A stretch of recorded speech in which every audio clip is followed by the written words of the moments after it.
Herkese Tatlı Sanatı Mutfağı kanalımdan merhabalar. Bugün sizler için saten kurabiye tarifim var. Gerçekten çok lezzetli ve farklı. Bu tarifi başka hiçbir yerde bulamayabilirsiniz. Daha önce sizlerle kakaolu saten kurabiye tarifini paylaşmıştım. Geçenlerde bir takipçim bu kurabiyeyi kakaosuz olarak sade kurabiye hamuruyla üzerine çikolatalı şekilde yapsak nasıl olur acaba, deneyebilir misiniz diye yazınca ben de hemen sizler için bu tarifi çektim ve gerçekten olağanüstü lezzetli oldu. Hem görseli hem de lezzeti şahane oldu. Şimdiden deneyecek olanlara afiyet olsun. Fazla vakit harcamadan hemen bu lezzetli tarifime başlayalım. Öncelikle vereceğim malzeme ölçülerinden toplamda 28 adet saten kurabiye elde ettim.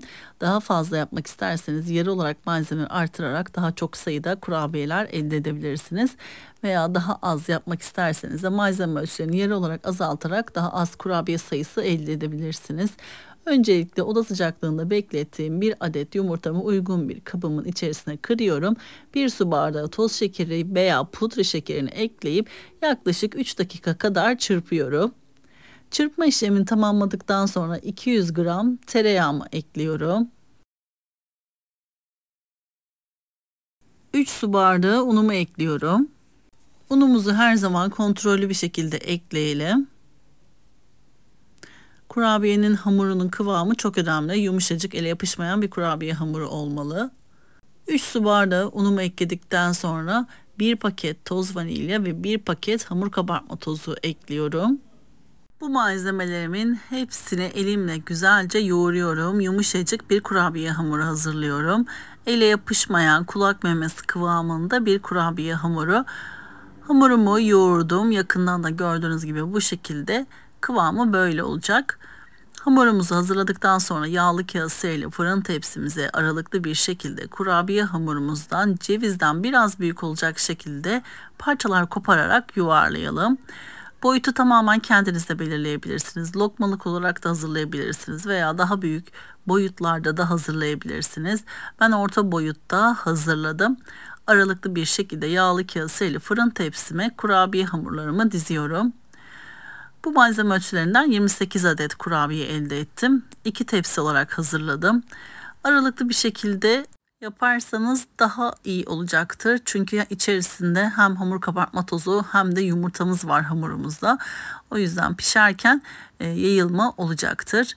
Hamurumuzu bu şekilde hazırladıktan sonra üzeri için benmari usulü sütlü çikolata eritelim. Ben tarifimde 2 paket yani 160 gram sütlü çikolata kullandım. Kurabiyelerimin üzerine tam yetti. Vermiş olduğum ölçülere göre tam olarak hazırladım. Hiçbir şekilde çikolatadan kalmadı. Çikolatalarımızı benmari usulü eritmek için bilmeyenler için kısaca şöyle bahsetmek istiyorum. Cezvemizin yarısına kadar su dolduralım. Üzerine kase yerleştirelim. Kasenin içerisine çikolatalarımızı kırıp koyalım ve suyun buharında kısık ateşte çikolatalarımızın erimesini sağlayalım. Çikolatalarımız eridikten sonra benmari usulü sütlü çikolatalarımız hazır demektir. Dilerseniz bitter çikolatayla da bu işlemi yapabilirsiniz. Kullanmış olduğunuz çikolatanın kaliteli olmasına özen gösterin. Çikolatamız kaliteli olursa fırınımızda pişerken çok güzel bir şekilde hem parlak hem de güzelce çatlayacaktır. Bu yüzden çikolatanın kaliteli olması önemlidir. Daha önce sizlerle paylaştığım binlerce kişi tarafından kaydedilip beğenilen, izlenilen kakaolu saten kurabiye tarifimde oldukça şu soru gelmişti. Kurabiyelerin üzerine sürülebilir çikolata sürerek pişirebilir miyiz? Açıkçası ben de bunu hiç denememiştim ama bu sefer sizler için denedim. Bir kısmını 3-4 adetini üzerine sürülebilir çikolata sürdüm. O şekilde fırına verdim. Görüntü olarak diğer kurabiyelerden biraz daha farklı oldu. Çatlama konusu çok fazla çatlamadı. Çok az çatladı. Yani çikolatayla yapmanızı tavsiye ederim. Lezzet olarak da çikolatanın tadını evet üzerinde alabilirsiniz. Ama görsel olarak bu şekilde tam çatlayan kurabiyeler elde edemeyebilirsiniz. Oluyor mu? Tabii ki oluyor. Sürülebilir çikolatayla da oluyor. Bunu sizlere birazdan piştikten sonra göstereceğim. Ama tavsiye olarak benmari usulü çikolatayı eriterek yapmanızı tavsiye ederim. Şimdi kurabiyelerim hazır. Önceden ısıtılmış 160 derecelik fırın ayarında kurabiyelerimizin üzeri ve altı yaklaşık 10 ila 12 dakika aralığında piştikten sonra fırından alabiliriz. Bu kurabiyenin en önemli püf noktası pişme derecesi ve süresi. Eğer çok fazla pişirirseniz kurabiyeniz çok kıtır olacaktır, sert olup üzerindeki çikolata da yanacaktır. Eğer derecesini yüksek tutarsanız yine aynı şekilde sonuç alırsınız. O yüzden hem derecesi düşük olacak 160 derecede hem de kısa dakikada yani 10 ila 12 dakikasında çikolataların böyle çatlak görüntüsünü gördüğünüz zaman fırından alabilirsiniz. Lütfen buna dikkat edelim. Bu arada şu anda gördüğünüz 4 adet kurabiyenin üzerine sürülebilir çikolatayla sürerek yaptım. Gördüğünüz gibi çok hafif çatladı.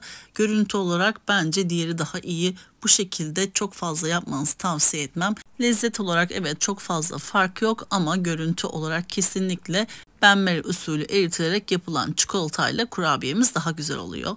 Bu şekilde gördüğünüz gibi sunum tabağındakilerin hepsi benmari usulü eritilerek yapılmış çikolatayla hazırlandı. Hem daha parlak hem de daha güzel görseli var.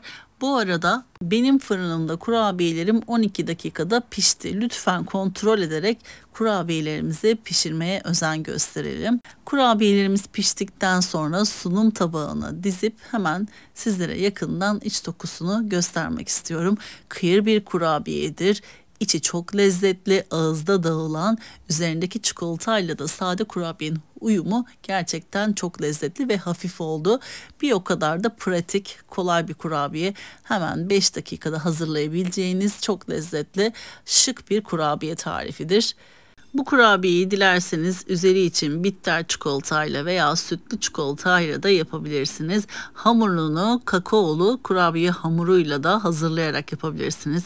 Veya Antep fıstıklı fıstık kremalı hazırlayarak yeşil bir kurabiye hamurunun üzerine sütlü çikolata veya bitter çikolatayı aynı teknikle hazırlayıp da yapabilirsiniz. Her türlü çok lezzetli ve güzel oluyor. Bu ölçülere dikkat ederek hazırlarsanız sonucu muhteşem olacaktır. Şimdiden deneyecek olanlara afiyet olsun. Sizler yakından kurabiyenin iç dokusunu izlerken ben de sizler için küçük bir hatırlatmada bulunmak istiyorum. YouTube kanalıma henüz abone olmadıysanız YouTube kanalıma abone olmayı, paylaştığım videolarıma beğeni bırakmayı lütfen unutmayınız. Gün aşırı yepyeni tariflerimi kanalımda sizler için paylaşıyorum. Anında haberdar olabilmek için bildirim zilini lütfen açınız. Böylelikle yepyeni tariflerimi ilk siz görmüş olacaksınız. Bu tarifimi ve videomu beğendiyseniz eğer sevdiklerinizle, yakınlarınızla, arkadaşlarınızla paylaşabilirsiniz. Böylelikle bana destek olmuş olursunuz. Beni hangi şehirden veya ülkelerden takip ediyorsanız yorum kısmına yazabilirsiniz. Hepinize teker teker dönüş sağlıyor olacağım. Tarifimi denedikten sonra yorum kısmına düşüncelerinizi yazarsanız henüz bu tarifimi denememiş olan kıymetli takipçilerime fikir olmuş olacaktır. Şimdiden tüm destekleriniz için hepinize çok teşekkür ediyorum. Bir sonraki yepyeni tarifimde tekrardan sizlerle görüşmek üzere. O zamana kadar kendinize çok iyi bakın. Hoşça kalın.